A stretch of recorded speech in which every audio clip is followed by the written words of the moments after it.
Hi guys, for today's vlog guys.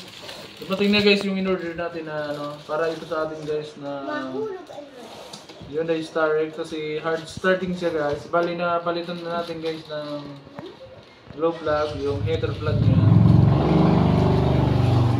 I-try din natin ito guys, baka isa ito sa mga nag-cause ng hard starting. Guys, ano na natin? Buksan na natin ito. Yeah. Bali guys, matagal ko ito hinihintay. Ang ano nito guys is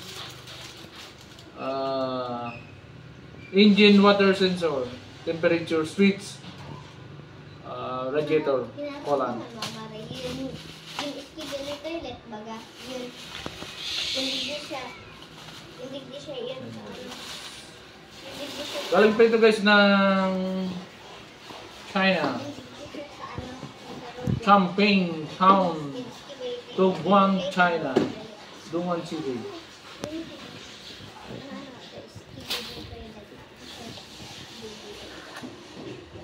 Ayan guys. Ayan. Pero parehas naman guys. Ayan. Ayan guys. Madali lang na ito guys ilagay. Number 14. Mamaya guys ilalagay ko to. Kasi dadalhin natin guys yung ating Hyundai Starex ngayon, yung ating car. Okay guys, ilalagay ko to. Well guys, ito na tayo sa car natin. Ito guys ang papalitan natin ng sensor na to. Ayan.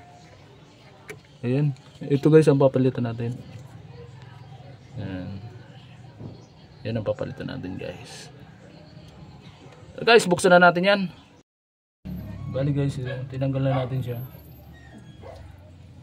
Yan. Parang sira na talaga ito guys. Yan. Lagyan na natin isang bago.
Ito guys, napalitan na natin. Thank you for watching.